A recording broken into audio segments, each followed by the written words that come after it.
मुझे अपनी माँ को बताना पड़ा कि जिस शख्स के लिए वो अपना देश छोड़कर हमारे देश आई थी वो खत्म हो गए हैं। और मैंने देखा कि ये तो बहुत लोग मेरी तरह रो रहे हैं, फूट फूट के रो रहे हैं। तो मुझे ये एहसास हुआ कि जो दुख मुझे महसूस हो रहा है वो तो यहाँ की जनता को भी महसूस हो रहा है। मेरे दुख के पल में आपने मेरा साथ दिया। कार्यकर्ता भाइयों बहनों, कैसे हो?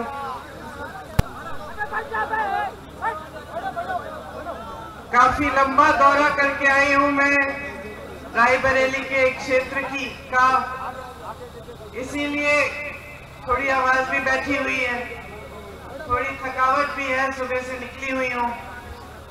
लेकिन आप सबको देखकर, आपसे मिलकर बहुत खुशी हो रही है। किशोरी जी ने कहा कार्यकर्ताओं की मीटिंग रखूंगा। मैंने सोचा छोटी मीटिंग होगी मुंशीगंज में जो होती थी उस तरह। यहाँ आई, देखा कि कितनी बड़ी भीड़ है, कितने समय से आप इंतजार कर रहे होंगे।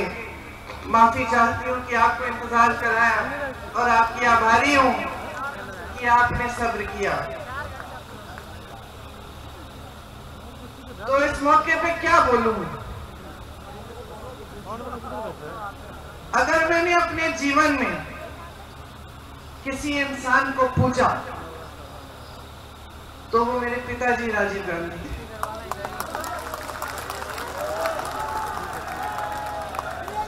छोटी सी थी, पूंछ की तरह उनके पीछे पीछे घूमती थी। पहली बार जब मैं अमेठी आई तो शायद मैं 10 साल की थी। मुझे याद है चुपचाप से उनके पीछे बैठती थी, वो जीप चलाते थे। हम लोग, राहुल और मैं, पीछे बैठ के एक दूसरे के नोक-झोंक यूं कर करके देखते थे कि पिताजी क्या कर रहे हैं, किस तरह से लोगों से मिल रहे हैं, प्यार से मिल रहे हैं, लोग उनको कैसे मिल रहे हैं। तो एकदम जो पहली सीख मुझे मिली कि एक नेता और जनता के बीच में कैसा रिश्ता होना चाहिए, तो उस उम्र में अपने पिताजी से मिली। आप सब जानते हैं मेरे पिताजी एक बहुत नेक इंसान थे, दिल बहुत साफ था, ईमानदार थे और बहुत हिम्मत वाले थे। जैसे जैसे मैं बड़ी हुई, कभी कभी उनके चुनाव के प्रचार के लिए यहाँ आ जाती थी। पहली बार जब मैं 20-25 दिनों के लिए यहाँ आई तो अपनी माता जी के साथ उनके प्रचार में आई और यहाँ तारपुर का जो गेस्ट हाउस था वहां पे हम लोग रहते थे। उस समय कुछ सारा साधन नहीं थे, प्रचार भी अलग तरह से होता था, गांव गांव जाते थे, मैं माता जी के पीछे पीछे जाती थी। पिताजी चुनाव जीते, प्रधानमंत्री उस समय थे। अमेठी के लिए जितने काम कर पाए उन्होंने किए। यहाँ पे बड़े बड़े उद्योग खोले, सड़कें बनाई। उस समय इंडिया मार्क 1 होता था, हर जगह इंडिया मार्क 1 लगवाया। जहाँ रास्ता नहीं था रास्ता बनवाया, जहाँ सड़क थी खड़िंजा लगवाया, खड़िंजे पे पक्का किया। बार बार आते थे, अपनी जीप में बैठ के गांव गांव जाते थे। कभी आप सबसे डांट खा लेते थे, कुछ मांग थी आपकी, वो पूरी नहीं हुई थी, शायद एक सड़क या एक नलका, आप डांट भी लेते थे, प्यार से आपकी डांट सुनते थे। ये सब बातें मैंने देखी। कुछ समय बाद जब वो चुनाव, देश का जो चुनाव है वो हारे, यहां से तो जीते ही थे, तो उनके ऊपर काफी, मतलब उनकी सुरक्षा की काफी ये संदेह था कि कोई कुछ करेगा, उनको उनकी माताजी की हत्या हो चुकी थी। हम सब ने बचपन में वो देखा था, वो क्षण देखा था। अब मैं 17-18 साल की थी। पिताजी के लिए प्रचार किया था। पिताजी जो बड़ा चुनाव है वो हार गए, लेकिन अमेठी से फिर भी जीते थे। सुरक्षा की बड़े सवाल थे। हफ्ते में 5 दिन व्रत रखती थी कि पिताजी सही सलामत घर आ जाए। एक बार तो मौन व्रत भी रखने लग गई। पिताजी ने कहा, तुमने आज ये दिन क्यों, इतवार के दिन? उन्होंने कहा, ये दिन क्यों चुना तुमने मौन होने के लिए? इसी दिन कुछ घंटे मिलते हैं तुमसे बात करने के, बाकी समय में काम करता रहता हूँ। पिताजी ने हारने के बाद मेरे ख्याल से 2 या 3 गुना काम किया होगा जितना उन्होंने जीतने के समय किया। जनता के बीच जाते थे, सद्भावना यात्रा की। रात के 4:30 बजे तक, 3 बजे तक काम करते थे। मैं तब तक नहीं सोती थी जब तक उनकी चप्पल की आवाज मेरे कमरे के बाहर से गुजरती थी। मुझे सुनाई देता था कि पिताजी घर आ गए, तब नींद आती थी। घबराहट होती थी कि कोई कुछ कर ना दे। 2 साल बाद 1991 में एक फोन आया। किसी ने कहा कि पिताजी को कुछ हो गया है, पता करो। चुनाव प्रचार में गए थे। रात के शायद 10:30 या 11 बजे थे। मैं एकदम समझ गई कि कुछ बहुत बुरा हुआ है, और अपनी माँ को बताने का क्यों आए यहाँ पे? मतलब मुझे अपनी माँ को बताना पड़ा कि जिस शख्स के लिए वो अपना देश छोड़कर हमारे देश आई थी, जिसके प्रेम के लिए उन्होंने कई त्याग किए थे, हमारी संस्कृति सीखी, नए तरीके सीखे, इंदिरा जी से हमारी भारतीय सभ्यता सीखी, वो खत्म हो गए हैं। मैं उनके कमरे में गई और जब मैंने उनको बताया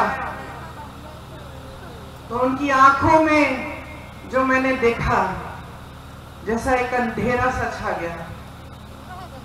और मैं आपको ये बात बता सकती हूँ कि उस दिन के बाद मैंने अपनी माँ की हंसी कभी उस तरह नहीं सुनी जैसे जब हंसती थी जब पिताजी होते थे। मैं बहुत नाराज थी, देश से नाराज थी। मैंने देश को अपनी अमानत भेजी, अपने पिताजी दिए और देश ने सुरक्षित नहीं रखे। मैं नाराज थी, दुखी थी। मैं सोचती थी कि मेरा दुख कोई समझ नहीं पाएगा। मेरे पिताजी वापस नहीं आए।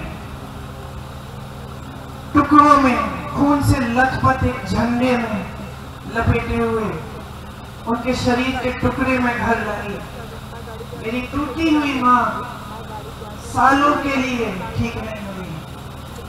उन्होंने पहले ही इंदिरा जी की हत्या का सदमा देखा था, अब अपने पति को खो डाली। बहुत दिनों के लिए खाती नहीं थी, सिर्फ नींबू पानी पीती थी, 2-4 गिलास मुश्किल से जबरदस्ती करके खिलाती थी। बाहर नहीं जाती थी, किसी से बातचीत नहीं करती थी। 7 सालों के लिए घर के अंदर ही रही, ज्यादा बाहर गई नहीं। उस सदमे से बाहर निकल नहीं पाई। 7 सालों बाद उनको लगा कि कांग्रेस पार्टी संकट में है। उस समय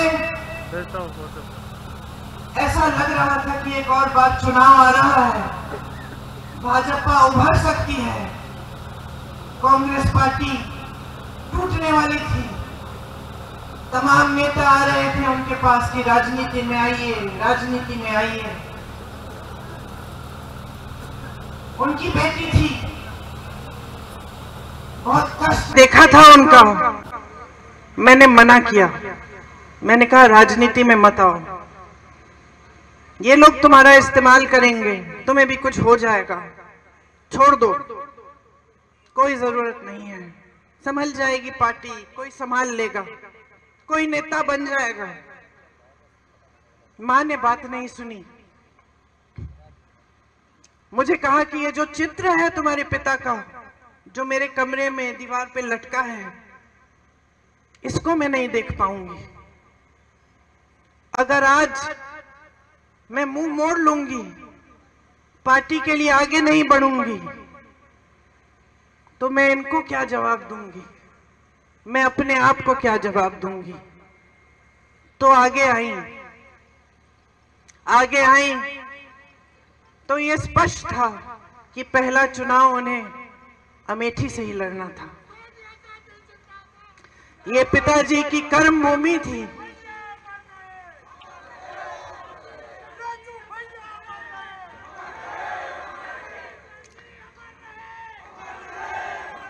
सच बताओ तो जब ये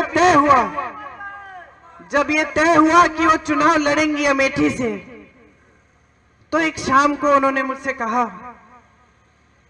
प्रियंका कैसे करूंगी, मैं तो कभी चुनाव लड़ी नहीं हूं।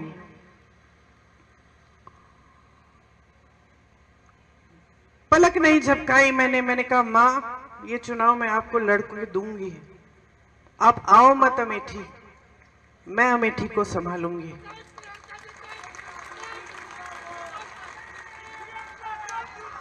और मैं आपको बताऊं मैंने ये क्यों कहा, क्योंकि मैंने आपको बताया कि जब मेरे पिताजी शहीद हुए तो मैं नाराज थी, दुखी थी। मुझे ऐसा लगता था कि कोई मेरा दुख नहीं समझ सकता। लेकिन फिर कुछ हुआ।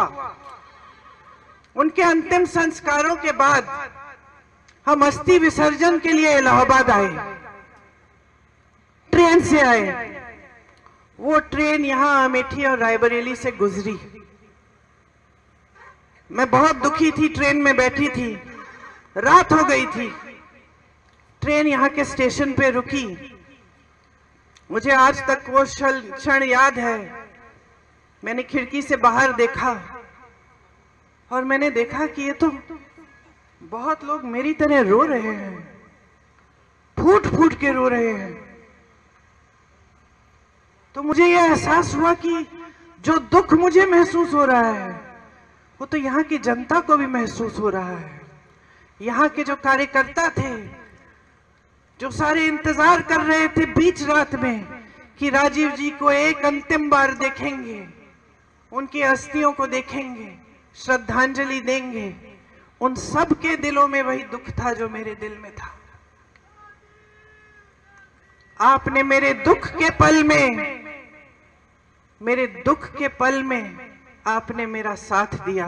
मैं समझी कि मैं अकेली नहीं हूं इस दुनिया में, कि सिर्फ मुझे दुख नहीं हो रहा है, मेरे परिवार को दुख नहीं हो रहा है, सिर्फ मेरी मां टूटी नहीं है, मेरे भाई नहीं टूटे हैं, लेकिन अमेठी की जनता मेरे साथ रो रही है, क्योंकि उनका भी भाई, उनका बेटा चले गया। इसीलिए जब मां ने कहा कि अमेठी से चुनाव लड़ेंगी, तो बगैर हिचकिचाए मैंने कहा मैं लड़वाऊंगी, क्योंकि मैं जानती थी कि जब मैं यहाँ चुनाव लड़वाने आऊंगी तो मैं अपने परिवार के बीच आऊंगी।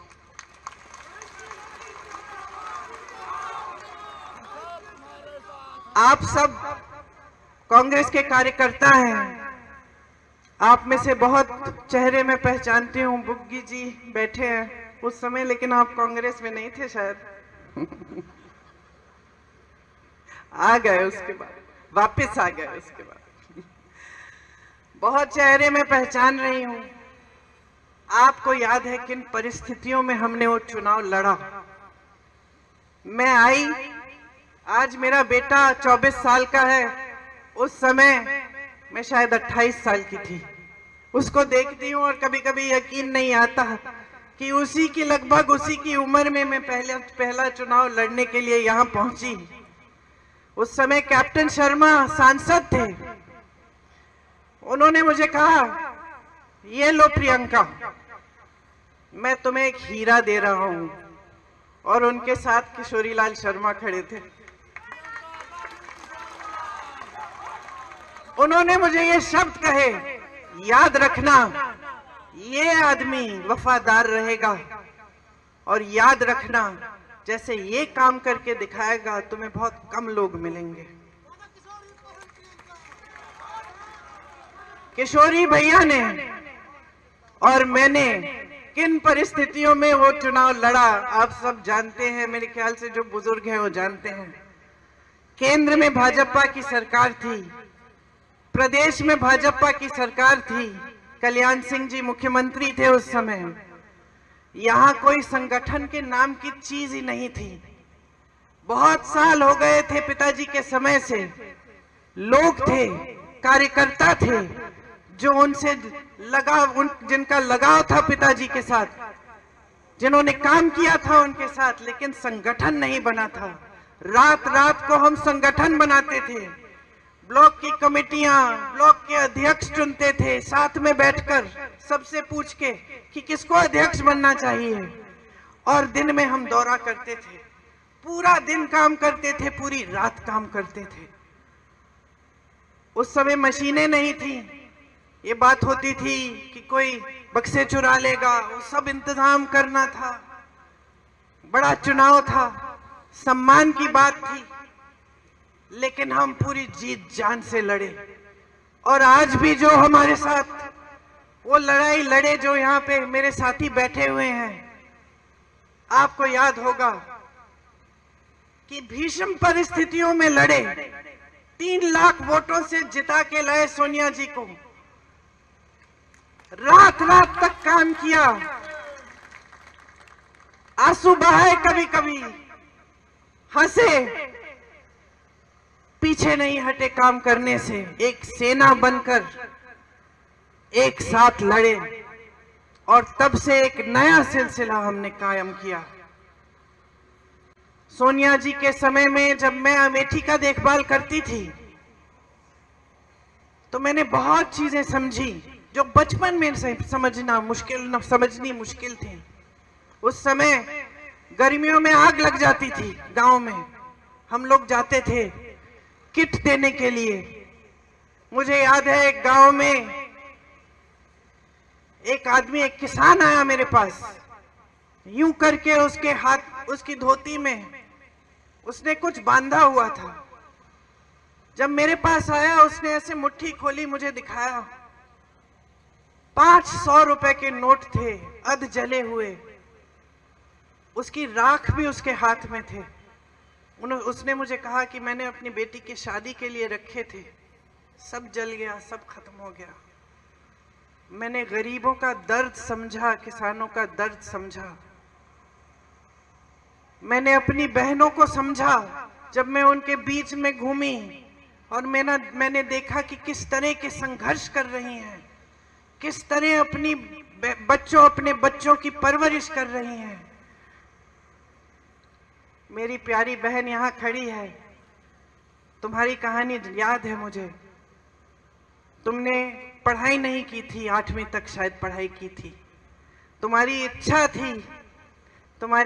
थी कि तुम्हारी बच्ची बड़ी होकर पढ़ाई कराओगी अपनी बच्ची को, लेकिन तुम्हारे ससुर जी नहीं माने।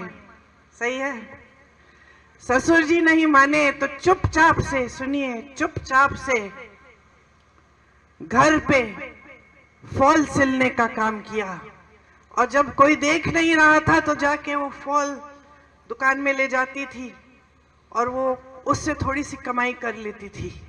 किसी को बताया नहीं। जब परिवार ने कहा कि बेटी को नहीं पढ़ा सकते, रो मत,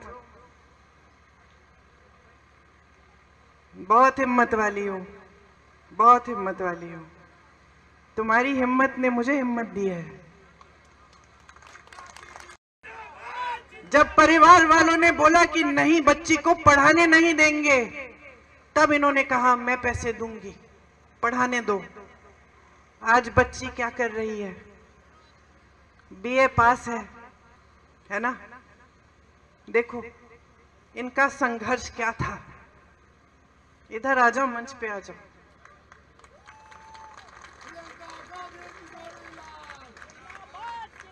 तुम्हारी जगह यहाँ है। मैंने सीखा कि मेरी बहनें कितना संघर्ष कर रही हैं। मैंने देखा कि कड़ी धूप में,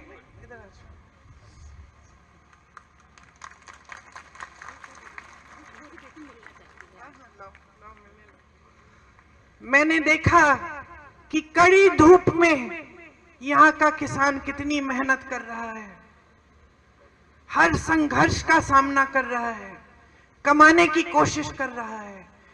बैठो ना, बैठो, मेरी जगह में बैठ जाओ, बिठा दो, उठ जाओ। कि कितना संघर्ष कर रहा है, कितनी मेहनत करता है सिर्फ अपने बच्चे को पढ़ाने के लिए, ताकि बच्चे का भविष्य मजबूत हो पाए। मैंने देखा कि यहाँ के गांव-गांव में मेरे पिताजी, मेरे परिवार के प्रति कितनी श्रद्धा है। रात रात तक हम यहाँ के रास्तों से गुजरते थे तो लालटेन लेकर बुजुर्ग लोग हमारा इंतजार करते थे। कभी कभी मेरा चेहरा देख के रो पड़ते थे कि राजीव भैया की बिटिया आई है। मैं समझी कि जनता की श्रद्धा का क्या मतलब होता है, कि उसका आदर करना चाहिए। मैंने देखा कि किस तरह से मेरी माताजी जब आई कैंप में जाकर बच्चों की आंखों में बूंद डालती थी, दवाई डालती थी, तो किस तरह से उनकी माताएं खुश होती थी। बेवाओं को देखा जब हम लोग कैंप लगाते थे, कितनी गरीबी में रहते थे और हम पेंशन देते थे। उस समय पेंशन मिलता था, बेवा पेंशन कहते थे उसको। मैं समझी कि कितना संघर्ष था आपके जीवन में और कैसा रिश्ता था आपके बीच, मेरे परिवार के बीच, कि ये राजनीतिक रिश्ता नहीं था, एक प्रेम का रिश्ता था, श्रद्धा का रिश्ता था, सत्य का रिश्ता था। फिर भाई यहाँ आए, उनका भी चुनाव लड़वाया, सांसद बने, आपके लिए खूब काम किए, जहां जहां विकास ला पाए विकास लाए। लेकिन उसके बाद पूरे देश में एक नई तरह की राजनीति आई, एक राजनीति जो शायद हम जैसे लोग शुरू में समझ नहीं पाए, क्योंकि हमारी सभ्यता ही अलग थी, हमारी समझ ही अलग थी। हमें सिखाया गया था कि जनता के सामने झूठ मत बोलो, हमें सिखाया गया था कि जनता का आदर करो, हमें सिखाया गया था कि जनता सर्वोपरि है। और हम अपनी आंखों के सामने देख रहे थे कि एक नई राजनीति उभर रही है जो जनता के जज्बातों का इस्तेमाल कर रही है, सत्ता बटोरने के लिए जनता को गुमराह कर रही है। यहाँ अमेठी में आए ये लोग क्या समझेंगे, स्मृति जी क्या समझेंगी? ये तो यहाँ पे आपके लिए थोड़ी आई, ये तो राहुल जी को हराने के लिए आई हैं, ये राहुल जी से लड़ने के लिए आई हैं, ये आपके प्रति श्रद्धा की वजह से नहीं आई हैं। वो कैसे समझेंगी ये रिश्ता? इन्होंने झूठ फैलाए कि हम आपकी जमीन हड़पने आए थे, कि जिन महिलाओं के जिस समूह में आप थी, आपको याद है जो परियोजना थी, कि वो परियोजना ही हमने इसलिए बनाई कि हम आपकी जमीन हड़पना चाह रहे थे, कि हम लूट रहे थे आपको, कि हमने कुछ नहीं किया आपके लिए, कि हमारे दिल में सिर्फ परिवारवाद की भावनाएं थी, सिर्फ सत्ता चाहते थे हम, हमारे दिल में आपके लिए कोई भावना नहीं थी। और कुछ ऐसा हुआ कि इन बातों से आप थोड़ा सा बहक गए, कुछ लोग बहके, कुछ लोग दृढ़ रहे। जो भी हुआ, राहुल जी वो चुनाव हारे और एक पुराना रिश्ता जो आपके बीच, हमारे परिवार के बीच था, वो थोड़े समय के लिए थम गया, लेकिन टूटा नहीं, क्योंकि वो रिश्ता कभी टूट नहीं सकता है। थोड़े ही समय में कोविड आया, कोरोना आया। मुझे याद है, मैं उत्तर प्रदेश की प्रभारी थी। मैं और मेरे साथी 16-16 घंटे फोन पे रहते थे। हमने एक हेल्पलाइन खोली थी उत्तर प्रदेश के लोगों के लिए कि कहीं संकट है, कहीं फंसे हो। लॉकडाउन हो गया था अचानक, मोदी जी की सरकार ने कोई साधन नहीं दिया था। अचानक कोई सारी ट्रेनें बंद हो गई थी, बसें बंद हो गई थी। लोग अलग अलग जगह जो यहाँ पलायन करके गए थे, यूपी से फंस गए थे। हमने हेल्पलाइन खोली। 16-16 घंटे हम उस हेल्पलाइन के नंबर देखते थे, जवाब देते थे, बात करते थे। मैंने कहा हुआ था अपने साथियों को कि अगर अमेठी रायबरेली का कोई फोन आता है तो मेरा नंबर देना।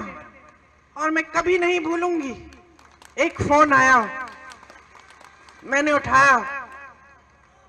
एक लड़का था, गुजरात में था। उसने कहा आपने हेल्पलाइन का नंबर जारी किया है? मैंने कहा हाँ। बताया नहीं कि कौन हो।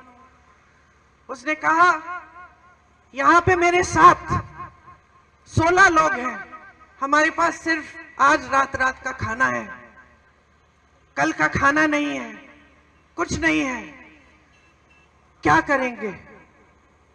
मैंने कहा घबराओ मत, आप राहुल भैया को जानते हो? तो उसने कहा राहुल भैया कौन?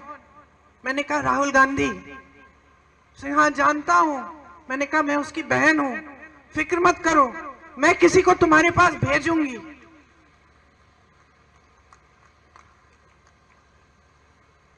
मैंने अपने साथियों को कहा कि गुजरात में जो हमारे कांग्रेस के कार्यकर्ता हैं, एकदम उनको फोन करो, नंबर दो, पता दो, खाना भेजो और उनकी वापस घर आने के लिए सुविधा बनाओ। जब मैंने उस लड़के को कहा कि मैं राहुल की बहन हूं, तो उसकी आवाज से मुझे पता चला वो रो रहा है। वो रोया।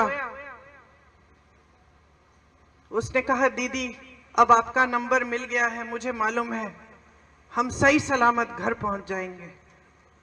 ये विश्वास था हम में, ये विश्वास था हम में, तब भी अमेठी के लोगों के दिलों में। हमारा रिश्ता टूटा नहीं। हमने पूरी कोशिश की कि अमेठी रायबरेली के जितने भी लोग अलग अलग प्रदेशों में फंसे थे, घर नहीं आ पा रहे थे, उनके लिए ट्रेन का इंतजाम, बस का इंतजाम, किसी को जीप से घर भेजा। इसलिए नहीं भेजा क्योंकि हम इसका कोई राजनीतिक फायदा उठाने वाले थे। हमने इसलिए भेजा क्योंकि हमारी ड्यूटी थी, हमारा दायित्व था कि उनको घर सही सलामत पहुंचाए। वो हमारे परिवार के सदस्य समान थे। ये है हमारा रिश्ता। हाँ भाई, मुझे मालूम है उसका नाम क्या था, मैं जानबूझ के नाम नहीं ले रही हूं। देखिए ये जो रिश्ता है हमारे और आपके बीच में, पाक है ये रिश्ता। सेवा का रिश्ता है और शहादत का रिश्ता है, प्रेम का रिश्ता है और खून का रिश्ता है। ये कभी नहीं टूटेगा। यहां आपका कोई भी सांसद बने, यहां कोई भी किसी भी तरह की राजनीति करे, हमारे बारे में आपको 2000 झूठ बोल के चले जाए, आप उन झूठों का विश्वास भी कर लो, ये रिश्ता फिर भी नहीं टूटेगा।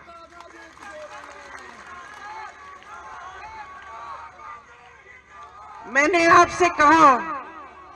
आपसे कहा शुरू में कि अगर अपने जीवन में एक ऐसा इंसान था जिसे मैंने पूजा, वो मेरे पिताजी थे। ये मेरे पिताजी की कर्म भूमि है। मैं इस भूमि को भी पूजती हूं,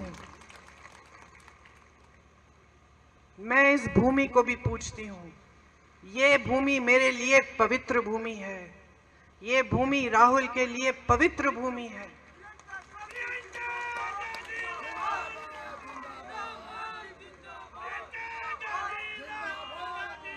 मैं आपको एक और बात बताती हूं कि मैं जानती हूं किशोरी लाल शर्मा को, मेरे ख्याल से अब कितने सालों से, उतने 40 सालों से। और मैं आपको एक बात बता सकती हूं, ये भूमि किशोरी लाल शर्मा के लिए भी पवित्र भूमि है। आज अगर हमने इन्हें आपका प्रत्याशी बनाया है तो पूरी समझ और पूरे विवेक से ये फैसला लिया है। अगर इस संसदीय क्षेत्र का गांव-गांव कोई जानता है तो ये जानते हैं, यहाँ की सड़क कोई जानता है तो ये जानते हैं, यहाँ का एक एक कार्यकर्ता जानता है तो ये जानते हैं।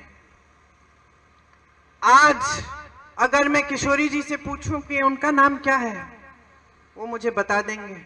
वो ये भी बता देंगे कि इनके गांव में हमने हैंडपंप लगवाया था और इनकी बेटी को हमने पढ़ाया है, और बीच में ये हमसे नाराज भी हो गए थे क्योंकि इस गांव में जो दूसरे कार्यकर्ता हैं जिनसे इनकी लड़ाई है, उनको हमने थोड़ा आगे बढ़ा दिया था।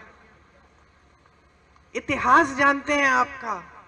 रिश्ते जब हमने बनाए तो इन्होंने भी बनाए, सेवा जब हमने की तो इन्होंने भी की, श्रद्धा जब हमने दिखाई आपके लिए तो इन्होंने भी दिखाई, जब हम आपकी समस्याओं को समझे तो इन्होंने भी आपकी समस्याओं को समझा। इसीलिए आज इनका हक बनता है कि ये आपके प्रतिनिधित्व के लिए यहां आज खड़े हों, क्योंकि उन्होंने उतना ही काम किया है आपके लिए जितना हमने किया है, और उतनी ही श्रद्धा के साथ किया है। आज पूरे देश में जो राजनीति फैली हुई है वो झूठों की राजनीति है, नाटक नौटंकी की राजनीति है। प्रधानमंत्री जैसे बड़े नेता चुनावी मंच पर आकर इतनी हिम्मत नहीं कर सकते कि आपको बता दें कि 10 सालों में उन्होंने कितने रोजगार बनाए, महंगाई को कितना कम किया और क्यों और कैसे।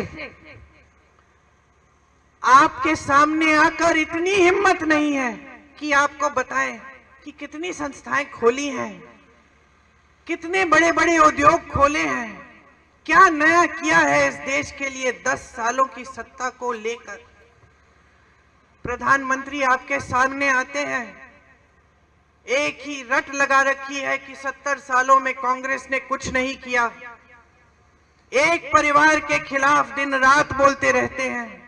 इंदिरा गांधी जैसी शख्सियत को जो शहीद हुई है इस देश के लिए, जिन्होंने पाकिस्तान को तोड़कर बांग्लादेश बनाया, उनको देशद्रोही कहते हैं। राजीव गांधी जैसे देशभक्त को देशद्रोही कहते हैं। कहते हैं कि राजीव गांधी ने अपनी मां की विरासत को टैक्स न भरने के लिए कानून बदल डाला। वो कभी नहीं समझ पाएंगे। राजीव गांधी ने अपनी मां से धन दौलत नहीं ली विरासत में, विरासत में उनको इस देश के लिए मर मिटने का जज्बा मिला, शहादत मिली, यही उनकी विरासत थी। लेकिन जो लोग सिर्फ सत्ता का मोह लिए घूमते हैं, सिर्फ अपने लिए सत्ता चाहते हैं, ये समझ नहीं पाते हैं कि सत्ता जनता ने दी है, जनता के प्रति दिल में कोई श्रद्धा नहीं है, वो लोग इस बात को समझ नहीं सकते। वो लोग आज आपकी सच्चाई को भी नहीं समझ सकते, कट चुके हैं आपसे। प्रधानमंत्री जी मंच पे खड़े होकर कैसी कैसी बातें करते हैं कि कांग्रेस पार्टी एक्सरे की मशीन लेकर आपके घरों में आकर आपके गहने चुराएगी, आपका मंगलसूत्र ढूंढ निकालेगी और उसको चुरा लेगी और आपकी संपत्ति किसी एक कौम को दे देगी। और आपके पास 2 भैंसे हैं तो एक भैंस भी चुरा लेंगे। ये ऐसी बातें प्रधानमंत्री जी कर रहे हैं। पद की गरिमा क्या है? पद क्या है? देश के प्रति जिम्मेदारी क्या है? देश क्या सोचेगा? आज देश जवाब मांग रहा है। देश कह रहा है कि हमें ये नाटक नौटंकी नहीं चाहिए। हमने बहुत चुनाव लड़ने दिए हैं आपको धर्म के आधार पर, बहुत हिंदू मुस्लिम कर लिया है आपने। इस चुनाव को हम लड़ेंगे और हम अपने मुद्दों पे लड़ेंगे। आज जनता कह रही है मेरी समस्याओं को सुनो, पहचानो। महंगाई से जूझ रहा हूं, तड़प रहा हूं, अपने बच्चे को पढ़ा नहीं पा रहा हूं, कोई बीमार पड़ता है परिवार में उसका इलाज नहीं कर पा रहा हूं, मेरी खेती के सामान नहीं मिल रहे हैं, खेती से कमाई नहीं हो रही है, मेरा बच्चा पढ़ा लिखा है, मैंने शिक्षित किया उसको मेहनत करके, लेकिन बेरोजगार है। आज जनता कह रही है मेरी आवाज सुनो। आज जनता कह रही है कि बहुत हो गया है, हमें वो पुरानी राजनीति वापस चाहिए। हमें वो राजनीति चाहिए जिसमें देश का प्रधानमंत्री हमारे गांव में आता था और हम उसको डांटते थे।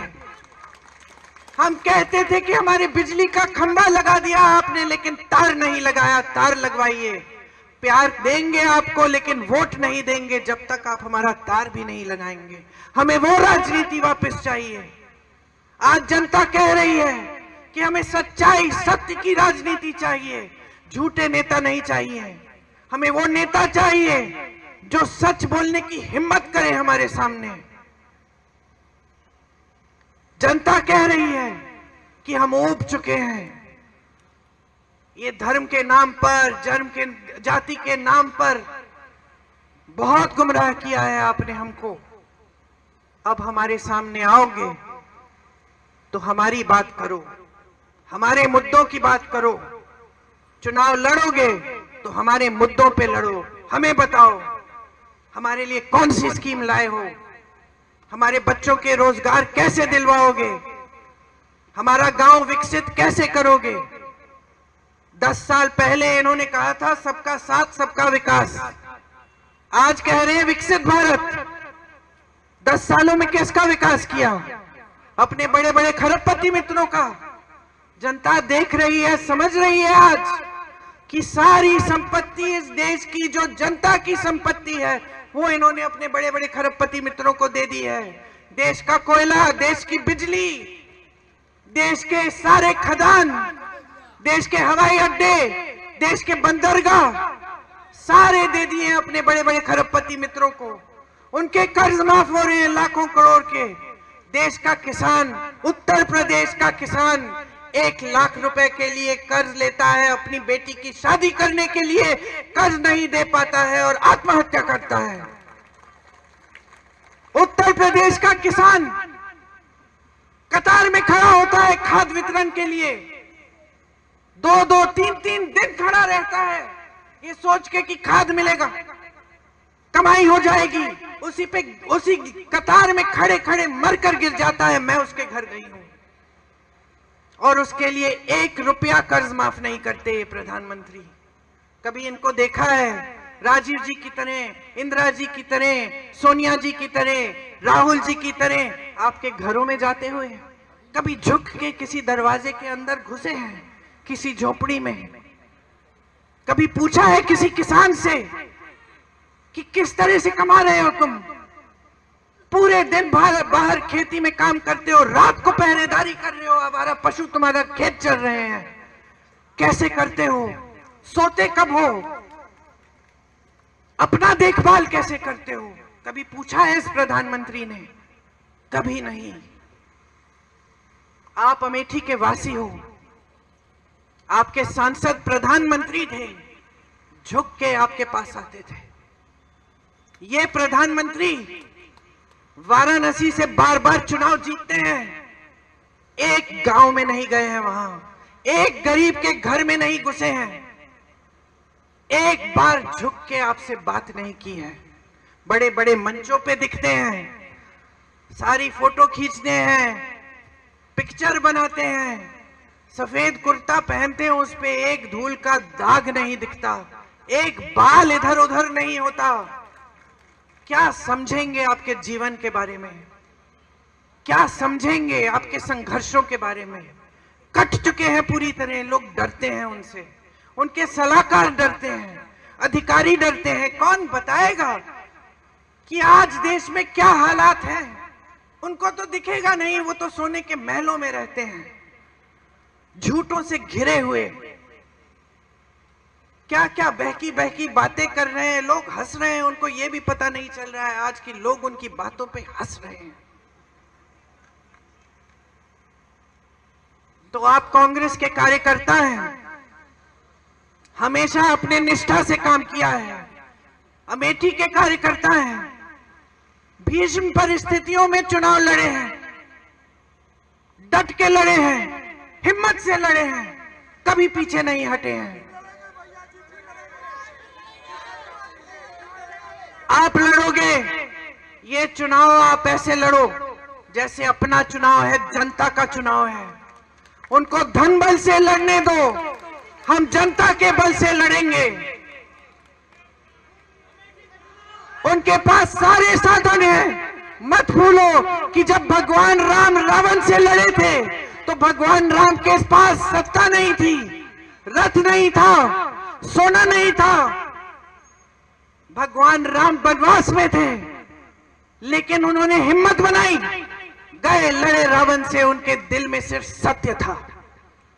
आज ये सत्य की लड़ाई है, ये लोकतंत्र की लड़ाई है, ये संविधान की लड़ाई है, ये इस देश की लड़ाई है, इस देश की जनता की लड़ाई है।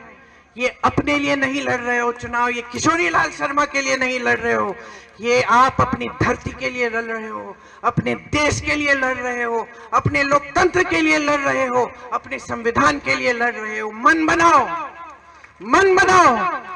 जिस दिन मन बनाओगे तो कोई नहीं हरा पाएगा। इस चुनाव को जीत के जाऊंगी मैं यहां से, मैं आपके बीच आऊंगी, आपके साथ लड़ूंगी और अमेठी के इस पवित्र धरती में सही राजनीति, सत्य की राजनीति वापस लाने के लिए लड़ूंगी और कोई हमें हरा नहीं पाएगा। ये मैं आपसे कह रही हूं, ये वचन मैं आपको देके जा रही हूं। आज आप जब इस मीटिंग से जाएंगे, मैंने रायबरेली में 2-3 दिन पहले जब सभा की थी तो मैंने घंटे गिने थे। अब आप गिन लीजिए कितने घंटे हैं। उस समय वहां पे 330 के तकरीबन थे, अब कम हो गए हैं। 2-4 घंटे सोने के लिए रखिए, बाकी घंटे बाहर जाइए, प्रचार करिए, लोगों को समझाइए, लोगों को इस देश की सच्चाई दिखाइए, बताइए, प्रमाण दीजिए कि कांग्रेस ने जहां जहां सरकार है क्या क्या करके दिखाया है। किस तरह छत्तीसगढ़ में हमने आवारा पशु की समस्या खत्म की, किस तरह कर्नाटका में महिलाएं बस की यात्रा फ्री कर रही हैं, किस तरह आज कर्नाटका में, तेलंगाना में महिलाओं के खातों में पैसे आ रहे हैं हर महीने, किस तरह हमने किसानों को मजबूत किया अपने प्रदेशों में, किस तरह हम ऐसी नीतियां लाए जिससे देश की संपत्ति वापस इस देश की जनता के हाथों में जाए। बताइए, समझाइए, सच्चाई दिखाइए, जनता को कहिए कि जनता जो जी रही है वही सच्चाई है, उस आधार पर वोट दे। तरक्की नहीं आई है आपके जीवन में, 10 साल बीत गए हैं, मोदी जी के झूठ सामने आ गए हैं, हराइए इनको, बदलाव लाइए, एक नई सरकार लाइए, एक नई राजनीति जो पहले पुराने असूलों पर आधारित है वो लाइए इस देश में। मैं आपसे पूरी उम्मीद रखती हूं कि एक सेना की तरह आप ये चुनाव लड़ेंगे, ये चुनाव जीतेंगे और यहाँ अमेठी से इस पूरे देश में ये संदेश देंगे कि बहुत हो गया है, हमें सच्चाई की राजनीति वापस चाहिए। आपने बहुत ध्यान से मेरी बातों को सुना, मैंने दिल की बात बोली। आपके सामने अपनी सच्चाई रखी। मैं आपकी आभारी हूं कि हर संकट में आपने साथ दिया। मेरे आंसू आपने पोंछे, मेरे साथ आप लड़े। आपने हमेशा हमें आदर दिया, सम्मान दिया। मेरा परिवार जो है इस देश में वो आपकी वजह से है। आपको धन्यवाद देती हूं। एक बार मेरे साथ जोर से बोलिए, जय हिंद। एक और बार जय हिंद, और एक बार राजीव जी के नाम जय हिंद। धन्यवाद।